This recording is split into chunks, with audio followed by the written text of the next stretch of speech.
السلام علیکم ورحمۃ اللہ وبرکاتہ۔ بسم اللہ الرحمن الرحیم، والصلاة والسلام علی سیدنا و مولانا محمد وعلی آلہ واصحابہ اجمعین، اما بعد۔ میرے محترم بھائیوں، دوستوں، بہنوں، بچوں، بچیوں اور تمام امت مسلمہ اور خاص طور پر اہل پاکستان، ہم سب کے لیے مبارک موقع ہے کہ اللہ تعالیٰ ہمیں رمضان کے استقبال کے لیے اللہ نے ہمیں مہلت دی، ہم زندہ ہیں، اور اللہ کرے کہ رمضان سب کو نصیب ہو۔ رمضان ایک خاص مہینہ ہے جو اللہ کی رحمتوں کو لینے کا ہے۔ اللہ تعالیٰ کا عرش پہلے آسمان پر آ جاتا ہے، جہنم کے دروازے بند کر دیے جاتے ہیں، جنت کے دروازے کھول دیے جاتے ہیں۔ یہ پہلے کسی امت کے لیے نہیں تھا۔ ان کا روزہ مشقت والا تھا، افطاری سے افطاری۔ ہمارا روزہ اس کے مقابلے میں بہت آسان ہے، سحری بھی افطاری بھی۔ ان کی نماز تراویح نہیں تھی، ہماری نماز تراویح ہے قرآن سننے کے لیے، قرآن کو زندہ رکھنے کے لیے۔ تو اللہ تعالیٰ کی طرف سے اعلان ہوتا ہے، 24 گھنٹے دن رات یہ اعلان ہوتا ہے، هل من مستغفر فاغفر له، هل من تائب فاتوب علیہ، هل من سائل فاعطیہ۔ یہ تین آوازیں 24 گھنٹے چلتی ہیں آسمانوں پر۔ کوئی ہے معافی مانگنے والا، میں اسے معاف کروں، کوئی ہے توبہ کرنے والا، میں اس کی توبہ کو قبول کروں، کوئی ہے مجھ سے مانگنے والا کہ میں اسے عطا کروں۔ اور پھر ایک فرشتہ اعلان کرتا ہے، یا باغ الخیر اقبل، اے نیکی کے چاہنے والے زور لگا، آگے بڑھا۔ اور دوسرا فرشتہ اعلان کرتا ہے، یا باغ الشر ادبر، اے گناہوں میں ڈوبے ہوئے انسان واپس آ جا، اللہ کی چھاؤں میں آ جا، اللہ کی رحمت میں آ جا، اللہ کی بخشش کی چادر میں اپنے آپ کو چھپا لے۔ اور اس میں فرض 70 فرض کے برابر ہو جاتا ہے، نفل فرض کے برابر ہو جاتا ہے۔ اور حضرت علی رضی اللہ تعالیٰ عنہ علیہ السلام کا فرمان ہے کہ کوئی شخص ایک فرض روزہ چھوڑ دے، پھر اس کی قضا میں قیامت تک عملی نفلی روزے رکھتا رہے تو اس ایک فرض کو نہیں پہنچ سکتا۔ تو سارے دوستوں سے درخواست ہے کہ روزے کا اہتمام فرمائیں اور اللہ کی رحمت کو لوٹ لیں۔ اور میں ایک حدیث سناتا ہوں کہ میرے نبی نے کس طرح رمضان کا استقبال کیا۔ آپ ممبر پر تشریف لائے، خصوصی طور پر جمع کیا، یا جمعہ کا خطبہ تھا تو آپ خطبہ بیٹھ کے نہیں دیتے تھے، کھڑے ہو کے دیتے تھے، چونکہ آپ کا خطبہ مختصر ہوتا تھا۔ تو آپ نے فرمایا، ماذا یستقبلکم وماذا تستقبلون، وہ کون آ رہا ہے؟ مفہوم ہے، لفظی ترجمانی مفہوم مطلب۔ ہم نے کہا وہ کون آ رہا ہے اور تم کس کی طرف جا رہے ہو؟ سب یوں ہو گئے۔ پھر آپ نے کہا، ماذا یستقبلکم وماذا تستقبلون، وہ کون آ رہا ہے اور تم کس کی طرف جا رہے ہو؟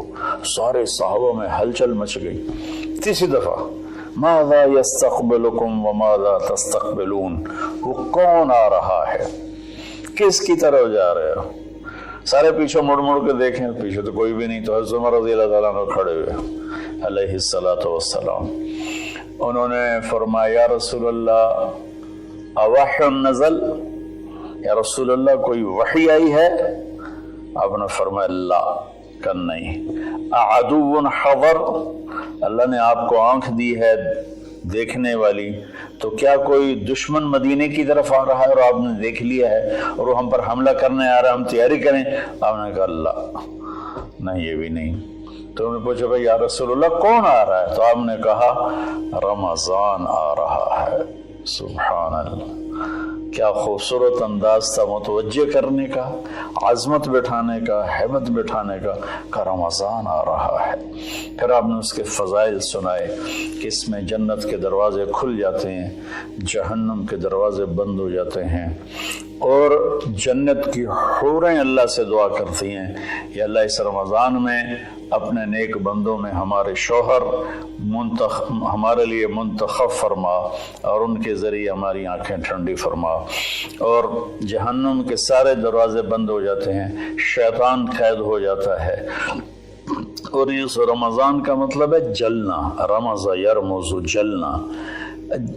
سارے مہینوں کے نام عربوں نے رکھے، محرم، صفر، ربیع الاول، ربیع الثانی سے لے کر آخر تک۔ رمضان کا نام اللہ نے قرآن میں لکھا، شہر رمضان الذی انزل فیہ القرآن، کہ یہ عرشوں پر اس مہینے کا نام طے ہوا رمضان۔ تو اس مہینے کے نام اور روزے میں کیا مطابقت ہے، ان میں جوڑ کیا ہے کہ رمضان جل جانا۔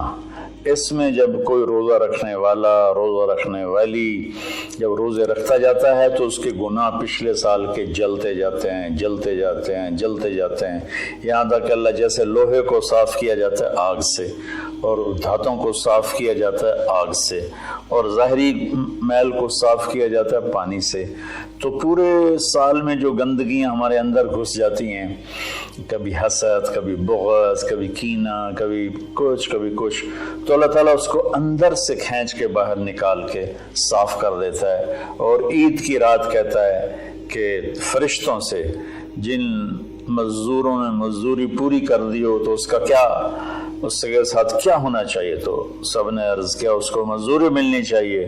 تو پھر اللہ تعالیٰ فرماتے ہیں تم گواہ رہو، میرے بندوں نے دن میں روزہ رکھا، رات کو قیام کیا اور میرا قرآن سنا، میں اس مزدوری کے بدلے ان کے سارے گناہ معاف کرتا ہوں۔ تو میری درخواست ہے تمام بہن بھائیوں سے کہ ہم اس کی تیاری کریں۔ ایک تیاری ہوتی ہے ظاہری جو ہم چیزیں اکٹھی کرتے ہیں، ایک تیاری وہ ہے جس کے بغیر ہمارا روزہ قبول نہیں ہوگا۔ میرے نبی کا فرمان ہے 4 آدمی ایسے ہیں جن کی لیلۃ القدر میں بھی بخشش نہیں ہوتی، تو رمضان کی باقی راتیں تو اس سے ادنا ہیں، کہ 4 اگر قسم کے گناہ چاروں کسی میں ہوں یا ایک کسی میں ہو، بخشش نہ ہونے کا مطلب یہ ہے کہ اگر وہ توبہ نہیں کرے گا تو اس کا روزہ اس سے معافی نہیں دلا سکے گا۔ توبہ کرنے پر تو کفر معاف ہو جاتا ہے، توبہ کرنے پر تو شرک معاف ہو جاتا ہے، ہر بڑے سے بڑا گناہ معاف ہو جاتا ہے۔ اور اللہ کی رحمت کا بتاؤں، میرے نبی کا فرمان ہے ما اصر من استغفر وین عاد فی اليوم 70 مرۃ۔ چند دن پہلے ایک نوجوان نے مجھے فون کیا، مولانا بڑی توبہ کرتا ہوں پھر گناہ ہو جاتا ہے، 10-15 دن سے اوپر نہیں گزرتا ہے پھر گناہ ہو جاتا ہے، پھر توبہ کرتا ہوں تو یہ توبہ کا مذاق ہے، میری بخشش نہیں ہوگی۔ وہ دوڑ رونے لگا ٹیلی فون پر۔ تو جب تھوڑا اس کے آنسو روکے تو میں نے اس کا بیٹا تو میں ایک حدیث سناتا ہوں کہ میرے نبی کا فرمان ہے جو دن میں 70 دفعہ توبہ توڑے، اور 70 سے مراد 10 7 70 نہیں، عربی میں 70 سے مراد ہوتا بے شمار۔ میرے نبی نے فرمایا کہ جو دن میں 70 دفعہ توبہ توڑے اور پھر توبہ کر لے سچے دل کے ساتھ، تو میرے رب کی نظروں میں وہ محبوب ہے، وہ اس کا پیارا ہے، چاہے وہ بار بار توبہ توڑتا ہے لیکن اس کے بعد وہ روتا ہے، معافی مانگتا ہے، اور آخری سانس تک اللہ نے توبہ کا دروازہ کھلا رکھا ہے۔ باب التوبۃ مفتوح ما لم یغرغر، جب تک گلے کا وہ گھنگرو بند نہیں ہوتا اس وقت تک اللہ تعالیٰ بندے کی توبہ کے لیے دروازہ کھول کے بیٹھا ہوتا ہے۔ موت نظر آنے لگے پھر کہے یا اللہ میری توبہ، تو وہ قبول نہیں ہے، لیکن اس سے 1 منٹ پہلے اسے پتہ نہ ہو وہ توبہ کر لے تو اللہ اس کی توبہ معاف کرتا ہے۔ میں ایک دفعہ جماعت میں گیا نواب شاہ، تو ایک گھر میں بڑے وڈیروں کو اکٹھا کیا، تو آخر میں توبہ کراتا ہوں، کہو یا اللہ میری توبہ، یا اللہ میری توبہ، یا اللہ میری توبہ۔ تو اس میں ایک وڈیرا صاحب تھے، بڑی بڑی مونچھیں تھیں، بڑا ہیوی ویٹ، ان کی آواز سب سے بلند تھی، یا اللہ میری توبہ، یا اللہ میری توبہ، یا اللہ میری، اور ساتھ رو رہے تھے زار و قطار۔ واہ میرے رب! یہ بیان تھا ظہر سے پہلے۔ وہ گھر گئے ہیں اور رات کو ان کو ہارٹ اٹیک ہوا اور ان کا انتقال ہو گیا۔ ساری زندگی نافرمانی میں تھی۔ مجھے لوگوں نے بتایا کہ وہ بڑے کوئی اچھا زندگی کا رخ نہیں تھا، لیکن میں یقین سے کہتا ہوں کہ اس دن کی ان کی توبہ نے ان کو اللہ کی بارگاہ میں محبوب بنا دیا، مقرب بنا دیا۔ تو میں صرف 4 باتیں ہیں میرے بھائی بہنوں۔ ایک ہے مدمن خمر، جو مستقل شرابی ہو اور شراب کا عادی ہو، اس کی رمضان کے روزے سے بخشش نہیں ہوتی۔ عاقل لوالدیہ، جو والدین کو پرزے کر دے۔ والدین کا اونچا بول کبھی کبھی بولا جاتا ہے، کبھی بدتمیزی ہو جاتی ہے، اس کو نافرمانی نہیں کہتے۔ جو اپنے والدین کے دل کے ٹکڑے آنکھ پھاڑنے کو کہتے ہیں۔ یہاں اللہ تعالیٰ نے، اللہ کے نبی نے نافرمانی کا لفظ استعمال نہیں کیا، بلکہ حقوق کا مطلب کسی چیز کو پھاڑ کے پرزے کر دینا۔ تو جو ماں باپ کو اتنا زخمی کرے کہ ان کی آہیں نکلیں، ان کے آنسو نکلیں، اس کی بھی بخشش نہیں ہوگی۔ تیسرا، جو قاطع الرحم، جو رشتہ داروں سے لڑتا رہتا ہو، کسی سے نہ بنا کے رکھے، نہ بھائی سے، نہ بہنوں سے، نہ چاچے سے، نہ مامے سے۔ ماں اور باپ کی طرف سے جتنے رشتے ہیں وہ رشتے ذوی الارحام کہلاتے ہیں۔ جو ان رشتوں کو توڑتا ہے اور ان سے لڑتا بھڑتا ہے، اپنے آپ کو سپیریئر سمجھتا ہے، یہ سب گند ہے، یہ سب ایسے ہیں، ایک اس کی بخشش نہیں ہوتی۔ اور چوتھا ہے المشاحن، جو دل میں کسی کے لیے بغض پالتا ہو، نفرت رکھتا ہو، حسد رکھتا ہو۔ المشاحن کا لفظ ان ساری چیزوں پر ہے۔ تو میرے بھائی بہنوں، اس میں جو چیز سب سے زیادہ عام ہے نا، وہ آخری ہے۔ ہر آدمی شرابی نہیں ہے۔ اللہ کا فضل ہے، کروڑوں مسلمانوں نے کبھی شراب کو دیکھا بھی نہیں ہے۔ ہر آدمی ماں باپ کا نافرمان نہیں ہے۔ ہر آدمی اپنے رشتہ داروں سے لڑا ہوا نہیں ہے، لیکن ہر آدمی اپنے دل میں کسی نہ کسی کا بغض پالے بیٹھا ہے، کسی نہ کسی کی نفرت لیے بیٹھا ہے، کسی نہ کسی کا حسد لیے بیٹھا ہے، کسی پر غصہ لیے بیٹھا ہے۔ یہ چونکہ انسان کی فطرت ہے کہ وہ منفی چیزوں کی طرف جلدی جاتا ہے، نیگیٹیوٹی کی طرف ایسے جاتا ہے جیسے پانی اوپر سے نیچے، اور پازیٹیو چیزوں کی طرف جانا مشکل ہوتا ہے جیسے نیچے سے اوپر جانا۔ تو اس میں پھر آدمی پھسل جاتا ہے۔ ایک اس ہمارے سوشل میڈیا نے اس طرح نفرت پھیلا دی ہے، جھوٹی باتیں کر کے، جھوٹے عنوان لگا کر۔ تو میری گزارش ہے سارے بہن بھائیوں سے، ہم رمضان کی تیاری کریں۔ کیا تیاری کریں؟ ہم اللہ نہ کرے کوئی شرابی ہو، کوئی ہے تو اللہ کے واسطے توبہ کر لے۔ اللہ نہ کرے کہ کوئی ماں باپ کا نافرمان ہو، ہیں بہت سے ہیں، کوئی ہیں تو وہ توبہ کر لیں۔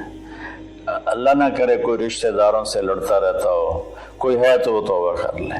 میرا رب نہ کرے کہ ہمارے دلوں میں میل ہو، ہم اپنی میل کو صاف کر لیں۔ میرے نبی نے فرمایا کہ اے میرے بیٹے انس، میری ایک عظیم الشان سنت ہے، میں شارٹ کٹ کر کے بتا رہا ہوں، اگر تو اس پہ قابو پا گیا تو جنت میں میرا ساتھی بن جائے گا۔ اور وہ یہ ہے کہ اس دل کو پوری دنیا کے انسانوں کے کھوٹ سے پاک کر دے۔ لیس فی قلبک غش لأحد فافعل۔ تو اس آخری مضمون پر میں گزارش کرتا ہوں، اپنی بات بھی ختم کرتا ہوں، کہ ہم ایک دوسرے کو معاف کریں۔ چونکہ ہمارا ملک تقسیم ہے بہت سے طبقات میں، مذہب کے نام پر بھی بے شمار طبقات ہیں اور نفرت سے بھرے ہوئے ہیں، سیاست کے نام پر بے شمار طبقات ہیں، نفرت سے بھرے ہوئے ہیں، قوم کے نام پر، زبان کے نام پر، اور